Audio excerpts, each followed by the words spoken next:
ये दास के बताना चाहा था आपको। मन तू चल रे सुख के सागर, जहां शब्द सिंधु रत्नागर। मन तू चल रे सुख के सागर, जहां शब्द सिंधु रत्नागर। भाई कोट जन्म तन भर मत होगे, कुछ ना हाथ लग्या रे। कोटि जन्म तो है भर मत होगे, कुछ ना हाथ लग्या रे। कुकर सुकर खरबया बोरे, तू कौवा हंस बुगारे। मन तू चल रे सुख के सागर, जहां शब्द सिंधु रत्नागर। अब वो कौन सा है सुख का सागर? क्या परिभाषा है, डेफिनेशन है उस सुख सागर की? भाई शंखों लहरे मेहर की उपजे, कहर नहीं जा कोई। शंखों लहरे मेहर की उपजे, कहर नहीं जा कोई। दास गरीब अचल अविनाशी, सुख का सागर सोई। मन तू चल रे सुख के सागर, जहां शब्द सिंधु रत्नागर। जैसे कभी कभी आपको हफ्ते में 10 दिन में एकांत में बैठे हो अकेले, एक ऐसी हिलोर उठती है अंदर से, सब कुछ अपना सा लगता है, सबसे प्यार हो जाता है, शत्रु भी बुरा नहीं लगता, उसके प्रति भी द्वेष पैदा करने से भी नहीं होता उस क्षण में। तो वह मेहर की हिलोर थी, वह मेहर की लहर आई थी। और जब वो लहर चली जाती है, वो एक बाड़ अंदर शरीर में मन में वो खुरापात, न्यू कर दूंगा, ऐसे हो गया, वह न्यू बिगड़गी कहानी, वहाँ ऐसी हानि होगी, वहाँ ऐसा हो गया, वो कहर की लहर फिर शुरू हो जाती है। ये कहर यानी कष्ट, दुख, मानसिक परेशानी की, उसको कहर की लहर कहती है। उसकी परिभाषा बताते हुए क्या कहा है? शंखों लहर सतलोक में, उस सुख सागर में शंखों लहर मेहर की उपजे, वहां ऐसी भावना रहेगी आपकी, कति मन बिल्कुल कोशिश करने से भी द्वेष हो ही नहीं सकता। शंखों लहर मेहर की उपजे, कहर नहीं जा कोई। और दास गरीब अचल अविनाशी, भाई सुख का सागर सोई। वो सतलोक है, सचखंड है, जहां वो अचल अविनाशी, वो कभी नष्ट नहीं होता। वो शाश्वतम स्थानम यानी सनातन परम धाम, वो सतलोक है, सचखंड है, रित धाम है। वहां चलो, वहां कोई दुख नहीं, सदा सुख ही सुख, सुख ही सुख। सबसे बूंदा अब गीता जी के साथ में 29वें श्लोक में इसलिए कहा कि जरा और मरण से छूटने की कोशिश करता। जरा कहें बुढ़ापे ने, और मरण मृत्यु है, ये दोनों बूंदे दुख है। कोई मरना नहीं चाहता है पृथ्वी पे। अगर किसी को बीमारी हो जाए ना, सारी अपनी संपत्ति ने बेच के ट्रीटमेंट कराना चाहता है, मेरी जान बच जाए। कितनी प्यारी है जान, और फिर भी मृत्यु और बुढ़ापा। आप देखते हो ये बूढ़े बुजुर्ग हो गए, कति लाठी का सहारा चल रहे हैं, और बच्चे उसके साथ में स्पीड निकल जाते हैं, क्योंकि अब वो बुढ़ा सोचा था कदे मैं भी नहीं चला करता, करीब को डेट उठ लिए। तो अब वो बात बिगड़ दी। तो ये बुढ़ापा और यह मृत्यु सबसे बुढ़ा कहर हमारे ऊपर। हम वैसे दुखों को सहन करने के इतने आदी हो चुके हैं, यदि हम मरे ना, मृत्यु ना हो हमारी, तो कोई दिक्कत नहीं। हमने सोचा देखी जाएगी, चल दे गाड़ा, चाहे कैंसर हो जाए चाहे कुछ, पर मरा को ना, तो फिर भी दुख ना खींचे चले। अरे या मृत्यु भी बिरानमाटी भी एक कहता यू काल तुम्हारी गेल नो कर है, रे माटी, खराब माटी, बिरान माटी, और फिर मृत्यु माटी, यानी मार कभी छोड़ सारी दुर्गति कर ले है और मौत भी दे हमने। तो कहने का भाव ये है पुण्यात्माओं के बुढ़ापा और या मौत सबसे बड़ा कहर है इस प्राणी पे, और वहां ये दोनों नहीं है। सदा युवा रहेगा ये शरीर आपका, और राग द्वेष कोई दुख नहीं, कोई कार्य नहीं, और इतना आनंद रहता है वह, हर समय इतना मदमस्त रहता है प्राणी, या तो किसी से तुलना नहीं कर सकते कि आप किस तरह किसी वस्तु को प्राप्त करके सुख इतना सुख प्राप्त कर सकोगे इस पृथ्वी का। हम राजा को सबसे बड़ा आंडी मानना है, और हम सोचा राजा सुखी होगा। राजा को तो सपने में भी सुख हो ना, ओए होए, स्वप्न में भी सुख नहीं हो सकता राजा को, चाहे वो कितनी बात बनाओ हमने, चाहे वो हेलीकॉप्टर में चलता दिखे। सुख है तो केवल भगवान के भक्त को हो सकता, पुण्यात्माओं, वो भी इस गंदे लोक में, जो जिसको हम थोड़ा बहुत सुख मान, या सुख नहीं है फिर भी जिसको हम सुख मानना चाहते हैं, वो सुख भी भगत को ही हो सके है, जो परमात्मा की आड़ में बैठ जाएगा, परमात्मा की ओट में बैठ जाएगा, तब थोड़ी बहुत राहत उसी को मिल सकती है। तो यहां क्या बताते हैं, मन तू चल रे सुख के सागर, जहां शब्द सिंधु रत्नागर। वहां सुख के आगार भरे, आगार माने डिपो, खान, खान की खान है भगवान के, वहां सुख सुख। सागर की तरह किस लिए कहा, जैसे समुद्र में आप चले जाते हो, किसी नौका जहाज में बैठकर 10, 20, 50, 100 किलोमीटर पहुंच गए, वहां पर आपको कोई भी वस्तु दिखाई नहीं देगी, केवल पानी, जल ही जल, जल ही जल, जहां देखो जल ही जल। तो वहां सतलोक के अंदर सुख ही सुख, सुख ही सुख, वहां दूसरी चीज नहीं। उसके लिए कहते हैं, मन तू चल रे सुख के सागर, जहां शब्द सिंधु रत्नागर। भाई कोट जन्म तन भर मत होगे, कुछ ना हाथ लग्या रे, कोटि जन्म तन भर मत होगे, कुछ ना हाथ लग्या रे। कुकर सुकर खरबया बोरे, तू कौवा हंस बुगारे। मन तू चल रे सुके सागर, जहां शब्द सिंधु रत्नागर। भाई कोटि जन्म तू राजा की न्या, मिटी न मन की आशा। कोटि जन्म तू राजा की न्या, मिटी न मन की आशा। भिक्षक हो के तू दर दर हांड्या, मिला ना निर्गुण रासा। मन तू चल रे सुके सागर, जहां शब्द सिंधु रत्नागर। भाई इंद्र कुबेर ईश की पदवी, ब्रह्मा वरुण धर्मराया। इंद्र कुबेर ईश की पदवी, ब्रह्मा वरुण धर्मराया। विष्णुनाथ के लोक को जाके तू फिर भी उल्टा आया। मन तू चल रे सुके सागर, जहां शब्द सिंधु रत्नागर। भाई असंग जन्म तन मरत्या होगे, जीवित क्यों न मरे रे। असंग जन्म तन मरत्या होगे, जीवित क्यों न मरे रे। द्वादश मध्य महल मठ बोरे, बोहर न दे धुर रे। मन तू चल रे सुके सागर, जहां शब्द सिंधु रत्नागर। भाई दोजक, दोजक कहते नरक को, और भिष्ट कहते स्वर्ग को। दोजक भिष्ट सभी ते देखे, राजपाट के रसिया। भाई दोजक भिष्ट सभी ते देखे, राजपाट के रसिया। तीन लोक से तरपत नाही, ये मन भोगी खसियो। मन तू चल रे सुके सागर, जहां शब्द सिंधु रत्नागर। मन तू चल रे सुके सागर, जहां शब्द सिंधु रत्नागर। भाई सतगुरु मिले तो इच्छा मिटे, पद मिल पदे समाना। सतगुरु मिले तो इच्छा मिटे, पद मिल पदे समाना। चल हंसा उस लोक पठाऊ, जो आद अमर अस्थाना। मन तू चल रे सुके सागर, जहां शब्द सिंधु रत्नागर। मन तू चल रे सुके सागर।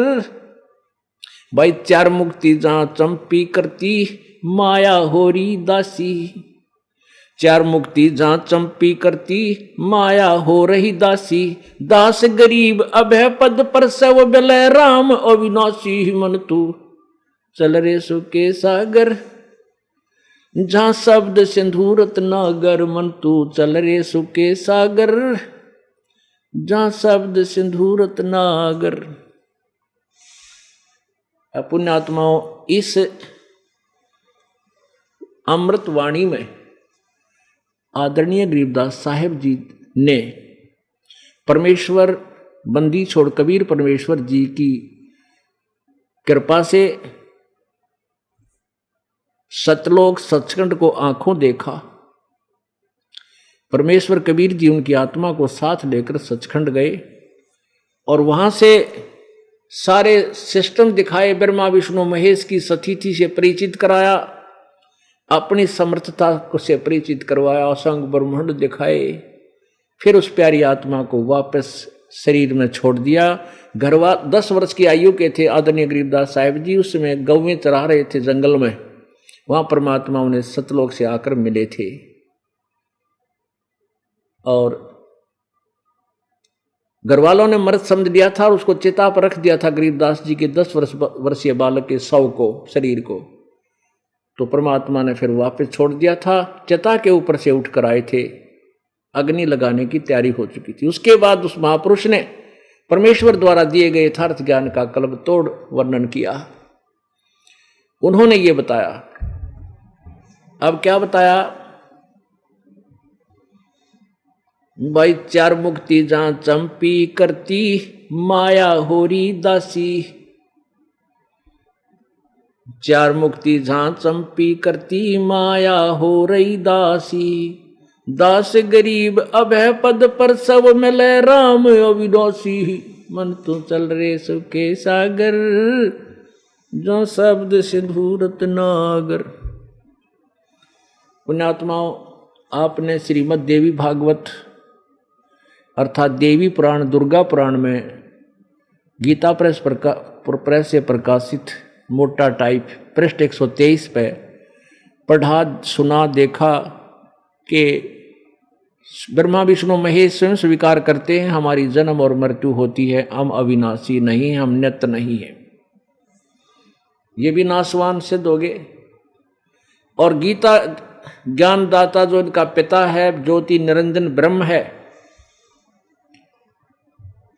जो 21 ब्रह्मांड का स्वामी है, वो गीता ज्ञान देता है। श्री कृष्ण जी के शरीर में प्रवेश करके गीता ज्ञान बोल रहा है। उसमें कहता है कि अर्जुन, चौथे अध्याय के 5वें श्लोक में, तेरे और मेरे बहुत से जन्म हो चुके हैं, तू नहीं जानता, मैं जानता हूं।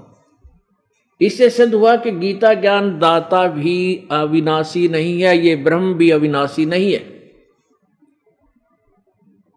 इसकी भी जन्म मृत्यु होती है। अब संक्षिप्त में कहूंगा, वैसे तो काफी प्रमाण है इस बात के इस गीता जी में। अब गीता जी अध्याय नंबर 15 के श्लोक नंबर 16 और 17 में इन तीनों भगवानों की क्लियर सतीथि, बिल्कुल स्पष्ट सतीथि की है कि इस संसार में 2 प्रकार के प्रभु वेल नोन हैं, ब्रह्म परब्रह्म। इसको ब्रह्म को बोलते हैं अक्षर ब्रह्म, अक्षर पुरुष ना सरपुरुष, क्षर पुरुष, और परब्रह्म को कहते हैं अक्षर पुरुष। पुरुष माने प्रभु कहो, ब्रह्म कहो, राम कहो, गॉड कहो, अल्लाह कहो, देव कहो। ये क्षर पुरुष यानी क्षर ब्रह्म ये ब्रह्म है, क्षर पुरुष ये ब्रह्म है, और अक्षर पुरुष ये परब्रह्म है। क्षर ब्रह्म 21 ब्रह्मांड का मालिक है, और अक्षर ब्रह्म जो है अक्षर पुरुष ये 7 संग ब्रह्मांड का स्वामी है। और एक है परम अक्षर ब्रह्म, जिसके विषय में गीता ज्ञानदाता ने 8वें अध्याय के प्रथम श्लोक के उत्तर में, प्रथम श्लोक में प्रश्न के उत्तर में 8वें अध्याय के 3रे श्लोक में उत्तर दिया है कि वो परम अक्षर ब्रह्म है, वो तीसरे टाइप का। तो 15वें अध्याय के 16 और 17 2 श्लोकों में कति क्लियर कर दिया 3 भगवान है। अब ये अविनाशी राम कौन सा है? दास गरीब अभय पद पर सब मिले, राम अविनाशी। हमने अविनाशी राम परमात्मा ढूंढना है, जहां जाने के बाद अविनाशी के पास ये हम अविनाशी हो सकते हैं, सदा के लिए मृत्यु से छूट सकते हैं। और जो स्वयं मरते हैं उन्हीं के पास जाएंगे तो हम भी मरेंगे, कितने दिन रहेंगे वहां पर? ये सीधा सा अर्थ बन जाता है। इसलिए सारा कंसेप्ट क्लियर करने के लिए, ये पूरा स्पष्ट करने के लिए विषय अब गीता जी का सहारा लेते हैं। इसको 15वें अध्याय के 16-17 श्लोक में ले चलते हैं। देखिएगा श्रीमद् भगवद गीता, ये जयदयाल गोविंद का इसके अनुवादक हैं, अध्याय नंबर 15 और यहाँ है ये 16।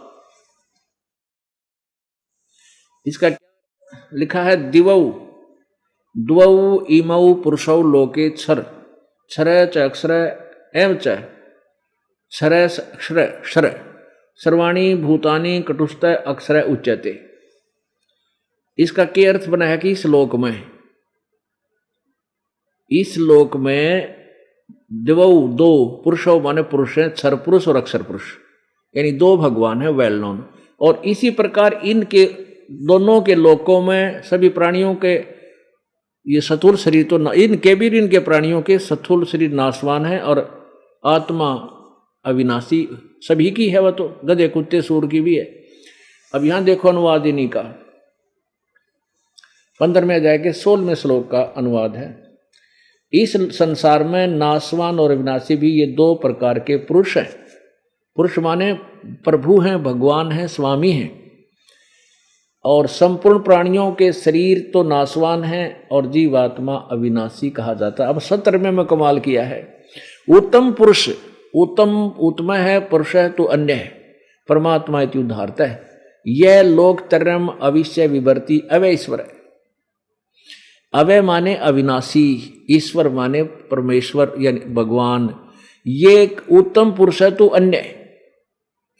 वो वास्तव में जो ऊपर लिखे है ना, दो भगवान इस संसार में नाशवान और अविनाशी भी दो प्रकार के भगवान हैं, प्रभु हैं। कहते हैं उत्तम पुरुष है तो अन्य, उन दोनों से कोई और है पुरुषोत्तम यानी श्रेष्ठ परमात्मा, यानी परम अक्षर ब्रह्म, वो श्रेष्ठ परमात्मा। तो कोई अन्य है परमात्मा इति उदाहरते, जिसे भगवान कहा जाता है। और वही लोकत्रयम् तीनों लोकों में आविश्य माने प्रवेश करके, विभर्ति माने धारण पोषण करता है, वो अवय ईश्वर है, वो वास्तव में अविनाशी परमात्मा है। ओए होए होए, हे भगवान। इसलिए गीता जी को शीश पर रखा हुआ था कि इस जैसा शास्त्र नहीं, पर समझने वाले समझ नहीं सके इस सदग्रंथ को। इन्होंने गीता जी का सार क्या बना रखा था, अर्जुन तेरा क्या जाता है, तू क्या लेकर आया है, तू तो आत्मा है, न्यू है। इन 4 लाइनें तो हो गया गीता जी का सार। गीता जी का सार तो अब है ये न्यारे न्यारे प्रमाण आपके समक्ष आ रहे। ये है गीता जी का सार।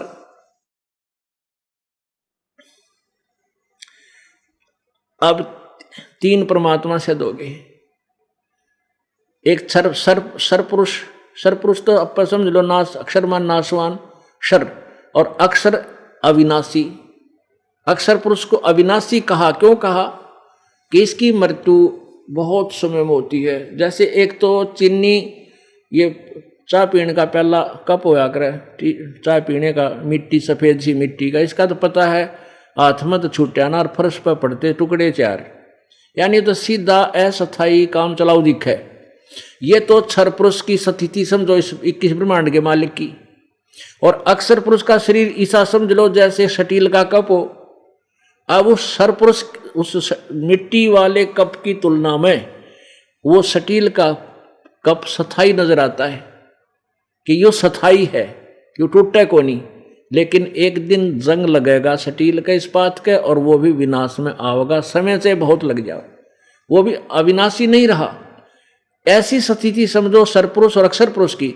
इसलिए कहा कि उत्तम पुरुष है तो अन्य और परमात्मा इति उदाहरते। ये लोग तरम आविश्य विभर्ति अवय ईश्वर है, वो तीसरे नंबर का वास्तव में अविनाशी परमात्मा है। वो समझ ले सोने का शरीर हो, सोने का कप हो, उसको कभी विनाश नहीं होता, सोना धातु का। तो ऐसी स्थिति है इनकी। इसका अविनाशी अक्षर पुरुष माने अविनाशी प्रभु। इस परब्रह्म को भी अक्षर इसलिए बोलता है कि इसकी लंबी उम्र बहुत है। कैसी? अब इन भगवानों की आयु से आपको परिचित कराते हैं। कुछ दिनों पुण्यात्मा आपके बच्चे बच्चे की उंगलियां पहुंच जाएंगे इनकी उम्र कितनी है। ब्रह्मा जी की आयु, श्री रजगुण ब्रह्मा जी की आयु जो काल का पुत्र है, इसकी आयु कैसे कैलकुलेट करते हैं कि एक चतुर्युग 4 युगों से होता है, सतयुग, त्रेता, द्वापर और कलयुग, यो एक चतुर्युग है। इन चारों युगों की टोटल कितने वर्ष बनते हैं? 43,20,000 वर्ष। अब 43,20,000 गिन के चलना तो नहीं, वो कैलकुलेशन खत्म हो जाएगी। अब इनको क्या लिया कि चतुर्युग ले लिया। और ब्रह्मा जी की आयु कैसे कैलकुलेट कराएंगे? ब्रह्मा जी का एक दिन 1008 चतुर्युग का, इतनी ही रात्रि। इसको सीधा सा हम 1000 चतुर्युग का दिन और इतने ही 1000 चतुर्युग की रात्रि ब्रह्मा का दिन रात बना। और 30 दिन रात का एक महीना और 12 महीने का एक वर्ष, और ऐसे बने हुए 100 वर्ष की आयु है श्री ब्रह्मा जी की। उसके बाद श्री विष्णु जी की आयु श्री ब्रह्मा जी से 7 गुना। अब ऐसे कैलकुलेशन होगी इनकी, ब्रह्मा जी की 100 वर्ष है ऐसे बने हुए वर्ष की, तो विष्णु जी की 700 वर्ष, विष्णु जी सतगुण की, और श्री शिव जी तमगुण की आयु विष्णु जी से 7 गुणी, यानी 4900 वर्ष। और फिर ये तमगुण शिव भी मरेगा, इसकी मृत्यु होगी। और ऐसे 70,000 जब तमोगुण शिव मर जाएंगे, तब ब्रह्मलोक में रहने वाले इस ब्रह्म की क्षर पुरुष की मृत्यु होगी। और वो युग होगा एक, वो युग होगा परब्रह्म का, अक्षर पुरुष का एक युग होगा, एक युग। अब उस परब्रह्म की कैलकुलेशन करते हैं आयु।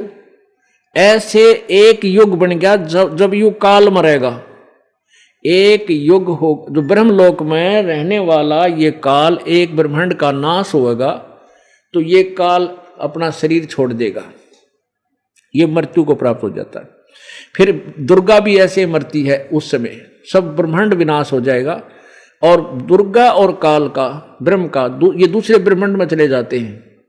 वहां फिर इनका दोनों का ऑटोमेटिक प्रभु की आज्ञा से इनका दोनों का शरीर युवा शरीर बन जाता है, मृत्यु हो जाती है, दोनों का युवा शरीर हो जाता है स्त्री पुरुष का। फिर ये ऐसे अपनी सृष्टि ब्रह्मा विष्णु महेश आदि उत्पन्न करने शुरू कर देते।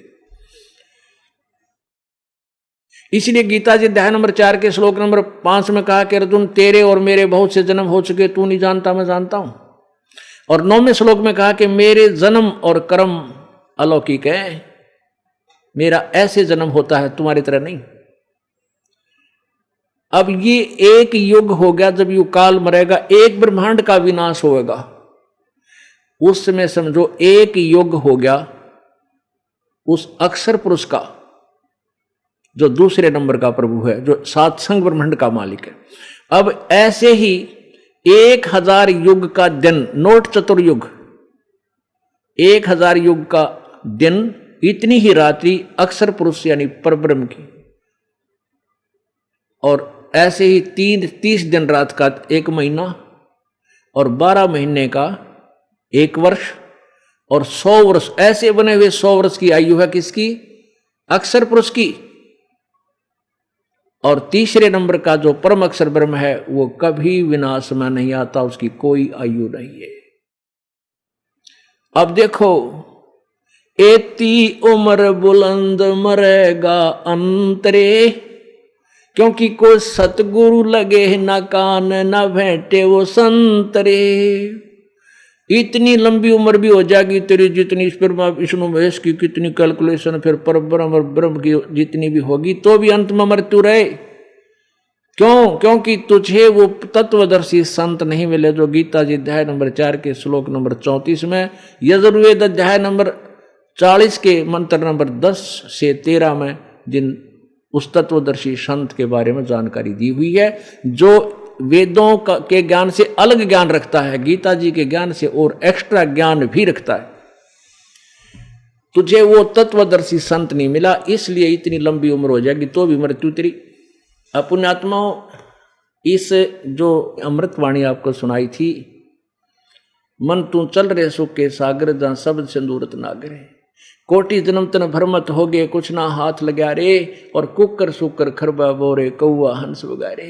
ओए होए, कोटि जन्म तू राजा के ना मिटी न मन की आशा, और भिक्षकों के दर दर घूमा मिला ना निर्गुण रासा।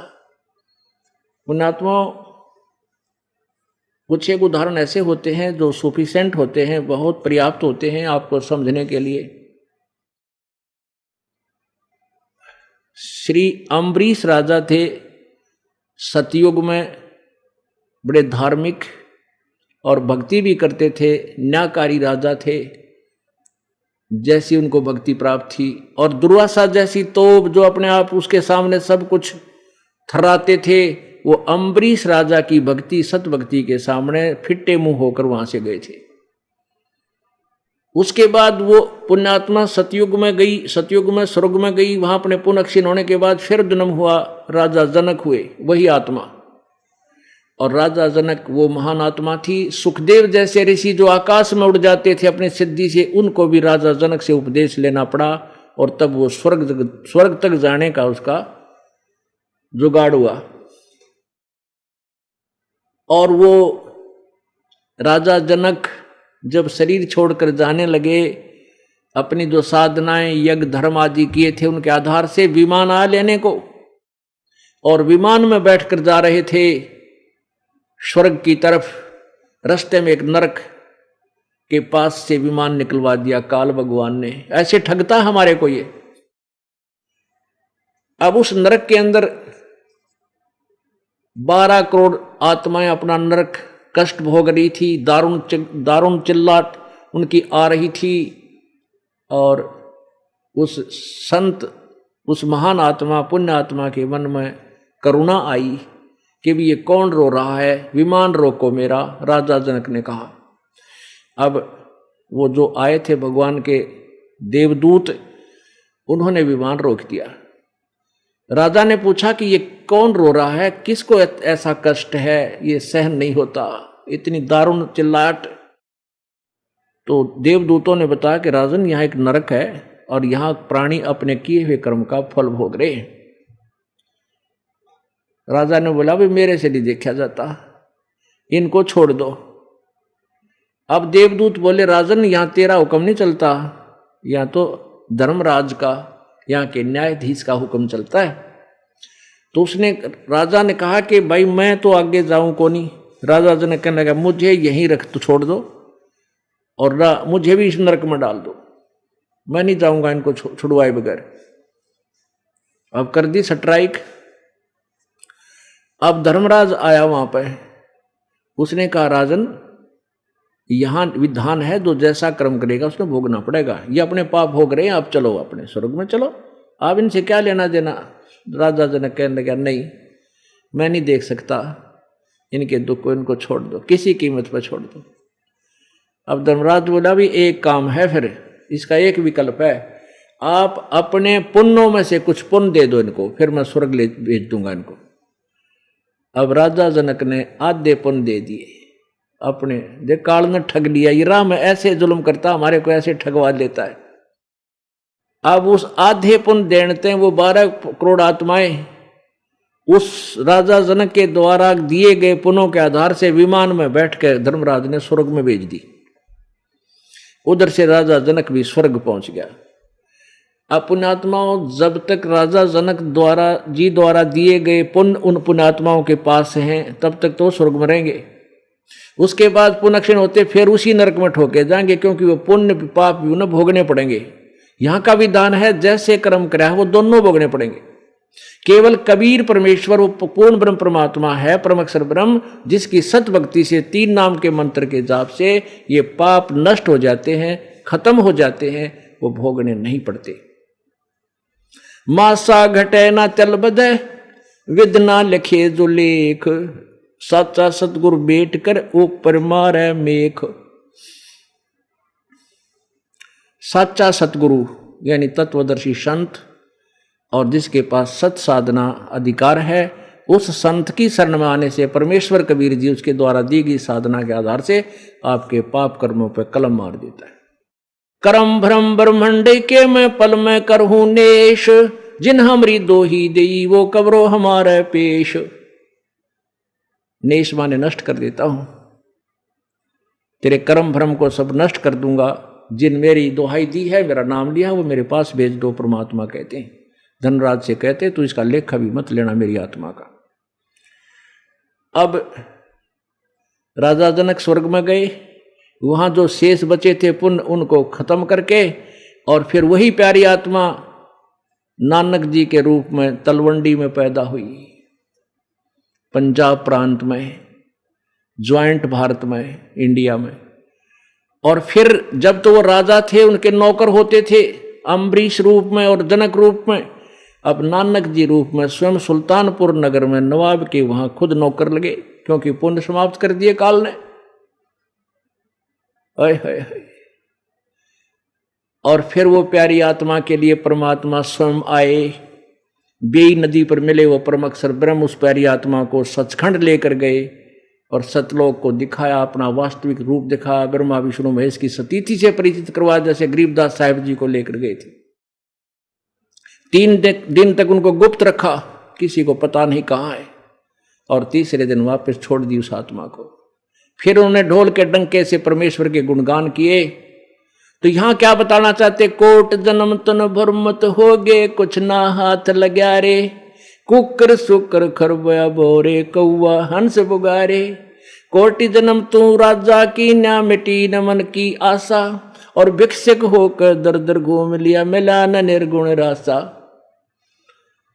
अब अम्बरीश में, सतयुग में अम्बरीश जी के रूप में राजा, ओए होए, वहां तक सतयुग में तो आम प्राणी इतना सुखी, फिर राजा का तो कहना है, क्योंकि सतीथि होती है, जो भक्त और श्रद्धालु, जो परमात्मा से डरने वाले, परमात्मा की ओट में जो राजा हैं, केवल वही सुखी, भगत सुखी हो सकते हैं, वो राजा है या रंक। और सतयुग के अंदर ऐसा जुल्म नहीं था, ऐसा अन्याय नहीं था, कोई हाहाकार मार काट नहीं थी। तो उस समय राजा, और फिर त्रेता युग में राजा। सतयुग के राजा के तुलना में त्रेता युग में भी इतना सुख नहीं था, फिर भी राजा। और फिर स्वयं नौकर नानक जी के रूप में। पुण्यात्माओं, यहां परमात्मा बताते हैं कि कोटि जन्म तू राजा की न्या, और मिटी न मन की आशा। वो क्योंकि वो सब पुण्य वहां समाप्त हो गए, और फिर आके एक नौकर बनना पड़ा पेट के लिए। तो मन की इच्छा समाप्त नहीं होती। क्यों नहीं होती? क्योंकि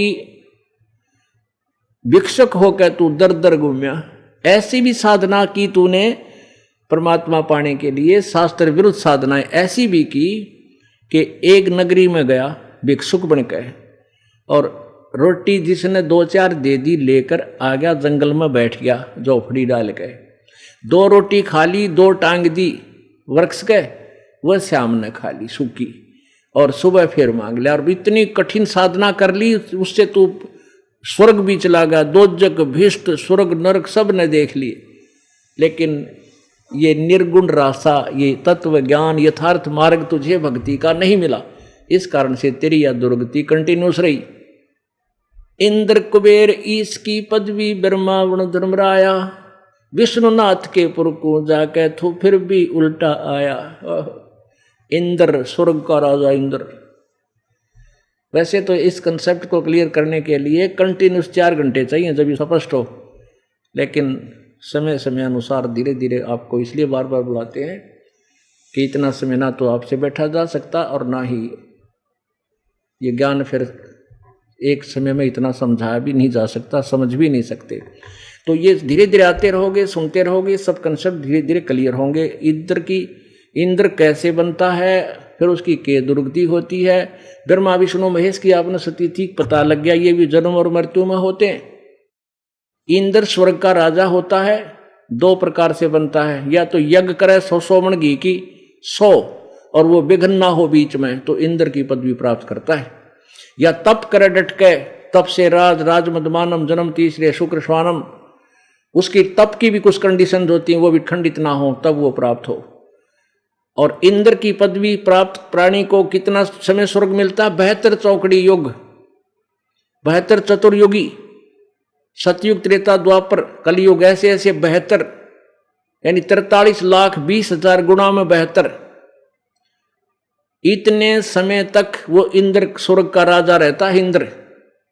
फिर मृत्यु होती है तो क्या बनता है? गधे की योनि से स्टार्ट होता है उसकी दुर्गति। ओ तेरा गजब हुई है। बताओ, इंद्र के राज ने के चाटांगे जो मरते मर के गधा बने। इंद्र कुबेर ईश की पदवी ब्रह्मा वरुण धर्मराया, और विष्णुनाथ के पुर को जाके तू फिर भी उल्टा आया, यानी जन्म मृत्यु तेरी फिर भी स्वर्ग में गया, विष्णु जी की साधना की, विष्णु के लोक में चला गया, और वहां से फिर वापस आया अपने पुनः क्षीण होते ही फिर पशु योनि में। फिर क्या बताते हैं? असंग जन्म तन मर्त्या होगे जीवित क्यों न मरे रे, द्वादश मध्य महल मठ बोरे बहुर न दे धर रे। असंग जन्म तन मर्त्या होगे जीवित क्यों ना मरे रे। अब जीवित कैसे मरना होता है? जैसे कल भी बताया था आपको, लेकिन ये एक ऐसा सामूहिक शिक्षा स्थल है कि इसमें स्टूडेंट बदलते रहते हैं, बहुत से यानी श्रोता बदल जाते हैं, इसलिए रह रह कर ये एग्जाम्पल बार बार कोड करने पड़ते हैं। जैसे आप देखते हो कोई यात्रा कर रहा है, बेचारा एक्सीडेंट हो गया, मृत्यु को प्राप्त हो गया, खत्म फॉरएवर। कोई बीमारी से मर गया, कोई किसी और कारण से मर गया, मृत्यु होगी, खत्म कहानी। अब एक नाइट सर्विस से जा रहा है और वापस आना है उसने, कितना इंपॉर्टेंट काम सोच रखा होगा कि दिन रात में वो काम करके और दिन में फिर आके ये करूंगा, और रात को एक्सीडेंट हो जाता है, एक्सीडेंट में मृत्यु होगी। अब जितनी दौड़ धूप स्पीड पकड़ रखी थी वो काम तो खत्म, काम भी गया, नहीं हुआ, और आप भी गया, मृत्यु होगी। ये तो परमानेंट मौत होगी। परमात्मा कहते हैं कि तू 2 दिन 3 दिन महीने में अब जीवित मर ले। जीवित मरना ये होता है कि जैसे आप सत्संग की तरफ चलते हो तो इन बातों याद रखो कि यो काल ना जाने कब कड़च कर देगा, ना जाने किस कारण से कब मौत कर देगा। तो इसलिए आप ये सोच कर चलो कि आज मैं मर गया, मेरी मौत होगी, और चल पड़ता हूं। देखेंगे यो मृत्यु के बाद भी तो काम कौन संभालेगा अपनी आपकी, परमानेंट मृत्यु के बाद। अब ये जानबूझ कर मृत्यु यानी जीवित मृत्यु सोच कर अपने आप को मर गया मैं, मृत्यु होगी अपनी बहन भाई अब कोई जैसे भी, और चल पड़ा। देखेंगे आप 2 दिन के लिए मर गए या 3 दिन के लिए मर गए, नहीं सोच लो खत्म, उधर ध्यान भी नहीं दे, और यहां बैठ जाकर भगवान के चरणों में खूब ज्ञान सुने। अब उस 3 दिन में, 2 दिन में, 4 दिन में जो तुम्हारा काम बिगड़ेगा उसने जाके ठीक कर लोगे। चलो थोड़ा बहुत बिगड़ गया तो हम जीवित हैं, फिर जाके फिर सेट कर लेंगे, और परमानेंट मौत होगी जबकि टिंडे लेंगे उड़ा, फिर क्या कर लेंगे, वो तो कभी ठा लेगा यहां से। तो ऐसे या भक्ति बनेगी। असंग जन्म तन मर्त्या होगे जीवित क्यों ना मरे रे, द्वादश मधु महल मठ बोरे बहुर न दे धरे रे। अभी तक हमने 10वां द्वार रट ला रखी थी, गाटा जोड़ रखा था। 10वां द्वार तो एक ही ब्रह्मांड में चक्कर काटने का है, इस काल के जाल से बाहर नहीं जा सकते।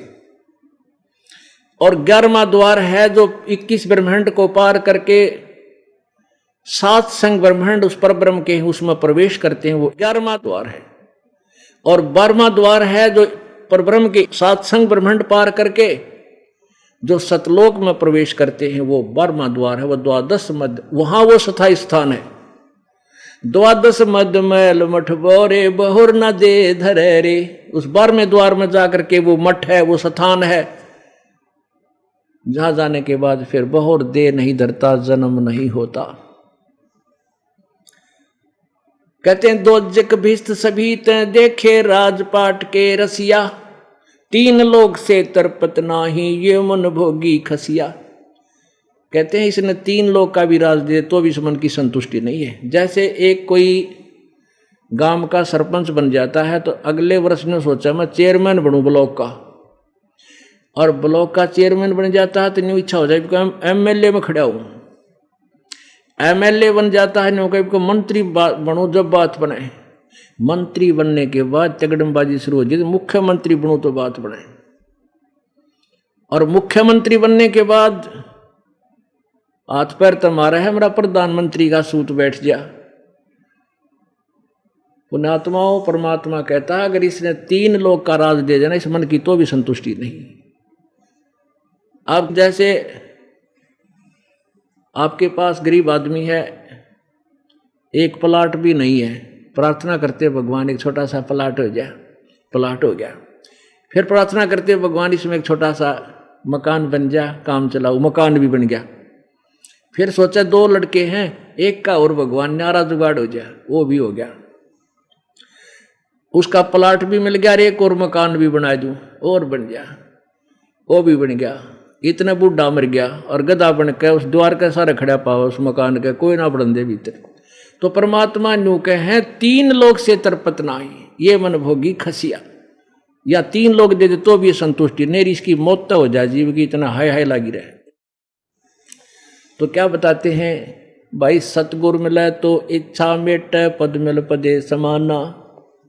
चल हंसा उस लोक पठाऊं जो आज अमर अस्थाना। अब इस इच्छा न कौन मिटेगा? तत्वदर्शी संत, वो सतगुरु मिले तो इच्छा मिटे, ऐसा ज्ञान मिले तो यहां से पीछा छूटे इस अड़ंगे तय। सतगुरु मिले तो इच्छा मिटे, और पद मिल पदे समाना। पद मिल, पद माने पद्धति, वे ऑफ वर्शिप, शास्त्र अनुकूल, शास्त्र अनुकूल साधना की पद मिले, वो साधना मिले, पद्धति मिले, और उस साधना से, उस पद से पद मिल पदे समाना। गीता जी अध्याय नंबर 15 के श्लोक 4 में कहा कि अर्जुन, तत्वदर्शी संत की प्राप्ति के बाद उस तत्व ज्ञान से रूपी शस्त्र से इस अज्ञान रूप अंधेरे को काट कर उसके पश्चात उस परमेश्वर के उस परम पद की खोज करनी चाहिए, जहां जाने के बाद फिर लौटकर संसार में नहीं आते। तो क्या बताते हैं, वो परम पद, उस पद्धति से, वे अकॉर्डिंग टू द शास्त्र, शास्त्र अनुकूल साधना रूपी उस पद्धति से वो पद मिलेगा। कौन सा? वो परम पद, सतलोक प्राप्ति होगी। सतगुरु मिले तो इच्छा मेटे, पद मिल पदे समाना। पद मिल पदे समाना, कितना गूढ़ रहस्य इस सूक्ष्म वेद के शब्दों का। पद यानी वे ऑफ वर्शिप, परमात्मा भक्ति की विधि सही मिले, फिर पद, उस पद्धति से पदे समाना, उस परम पद परमेश्वर के, उस परमेश्वर के उस परम पद में पहुंच जाएंगे। चल हंसा उस लोक पठाऊं जो आदि अमर अस्थाना। जो कभी नष्ट नहीं होता उस सतलोक में भेज दूंगा प्यारी आत्मा, तू मान मेरी इस कहने को। उसमें क्या सुख होगा? 4 मुक्ति जहां चंपी करती माया होरी दासी। ओए होए, यहाँ की साधना ब्रह्म लोक तक की साधना, ब्रह्म की साधना से, अन्य साधना से हमें 4 मुक्ति सुनी है, 4 मुक्ति होती हैं, और वो चारों मुक्ति नाशवान है। कोई स्वर्ग में, कोई महास्वर्ग में समाप्त होकर के फिर 84 लाख योनियों में। वो जो सुख आपको 4 मुक्तियों का ब्रह्मलोक आदि में है, परमात्मा कहते हैं ऐसा सुख तेरे चरणों में सदा सतलोक में पड़ा रहेगा। 4 मुक्ति जहां चंपी करती माया होरी दासी, और दास गरीब अभय पद पर सब मिले राम अविनाशी। अभय पद वहां जाने के बाद कोई भय नहीं, कोई मृत्यु नहीं। और वो गीता जी अध्याय नंबर 15 के श्लोक नंबर 17 में कहा, उत्तम पुरुष है तू अन्य परमात्मा इति उदारते। यह लोक त्रयमाविश्य विवर्त्य वैश्वर, वो अविनाशी परमात्मा मिलेगा आपको। दास गरीब अभय पद पर सब मिले राम अविनाशी। उस अविनाशी परमात्मा को प्राप्त कर हमारी साधना से तेरा पूर्ण छुटकारा होगा, पूर्ण मोक्ष होगा। बोलो सतगुरुदेव। परमपिता परमेश्वर कबीर बंदी छोड़, कबीर देव, अल्लाहु अकबर, अल्लाह कबीर, ये वही परमेश्वर है जिसने सर्व ब्रह्मांडों की रचना की है। जो कुल का मालिक है। ये परमेश्वर प्रत्येक युग में आते हैं और काल के द्वारा अज्ञान रूपी अंधकार जो फैलाया हुआ होता है, आध्यात्मिक अंधकार, आध्यात्मिक अज्ञान रूपी अंधकार का जो बोलबाला काल ने करवा दिया होता है, सभी मानव समाज को शास्त्र विधि अनुसार साधना से विमुख कर दिया गया होता है, तब वो परमेश्वर अपने यथार्थ ज्ञान को देने के लिए स्वयं ही प्रकट होते हैं। पुण्यात्माओं, पूरा विश्व इन चारों पवित्र वेदों को आदर की दृष्टि से देखता है और इन पवित्र वेदों को एथेंटिक मानता है, सत्य मानता है। इनके अंदर जो विवरण है उसमें कोई शंका नहीं है, वो बिल्कुल सत्य है। पुण्यात्माओं, परमात्मा की प्राप्ति, परमात्मा की भक्ति कोई कठिन काम नहीं है। ये निर्णय होना कठिन है कि परमात्मा है कौन और हमने जाना कहाँ है। और तीसरा ये है कि उसकी पाने की विधि क्या है। परमात्मा प्राप्ति का वो तरीका कौन सा है, विधि कौन सी है। इन तीन चीजों को, तीन बातों का जब निर्णय हो जाएगा, परमात्मा पाना कठिन नहीं है। और जब तक हम परमात्मा प्राप्ति नहीं कर लेंगे तब तक हमारा ये संकट निवारण नहीं हो सकता। अभी तक हमने यही नहीं पता था भक्ति मार्ग का, ना सिर का पता था ना पैर का।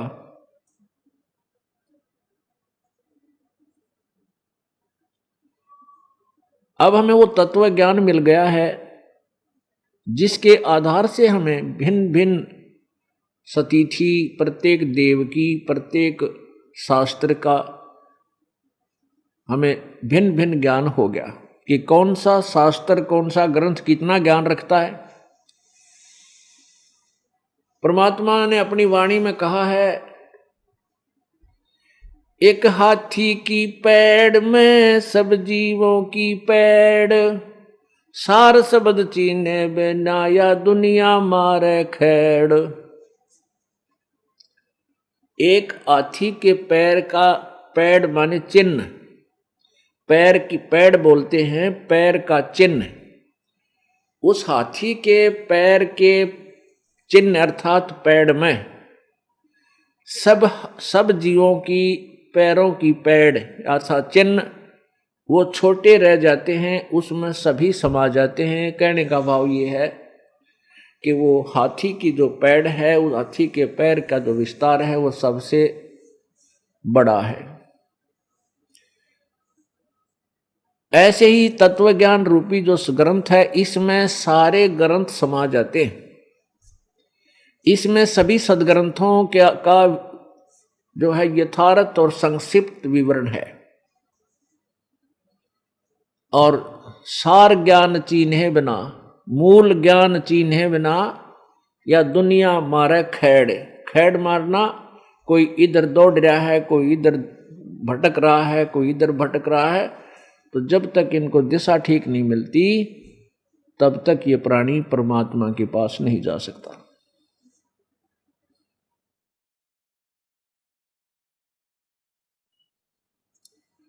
तो सबसे पहले हमने ये फैसला करना है, निर्णय करना है कि वो भगवान है कौन,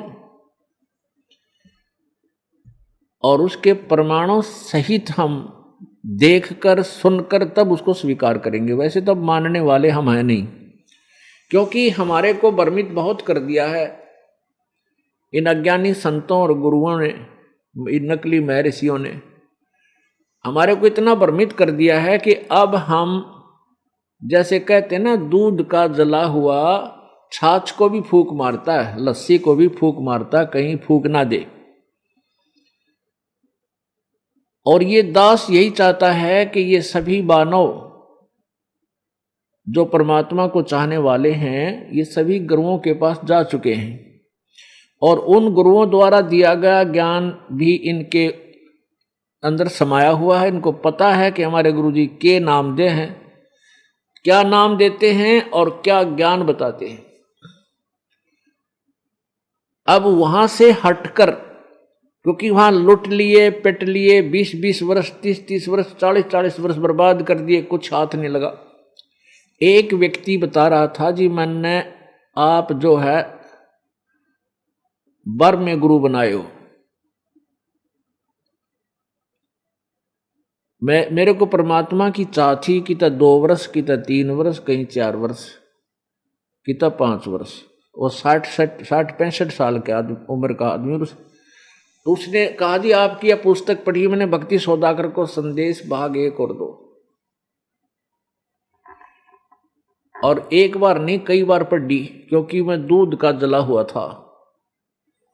और इसको पढ़ने के बाद मेरे सारे कंसेप्ट क्लियर हो गए, सारी शंकाओं का निवारण हो गया। आज नाम लेने आया हूं और अब मुझे विश्वास हो गया कि पृथ्वी पर कोई संत भी है।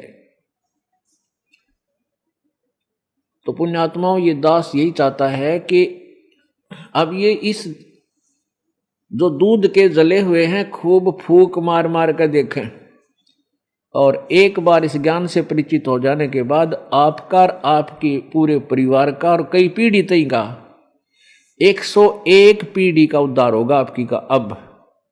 अब से शुरू हो जाएगा। अब ये तत्वज्ञान पूरे विश्व में जाएगा और पूरे विश्व में एक ऐसी न्यारी शांति होगी, कोई किसी की चोरी नहीं करेगा, ना ठगी करेगा, क्योंकि हम सबसे ज्यादा दुखी हैं, अपने बनावटी जाल में फंस रहे हैं।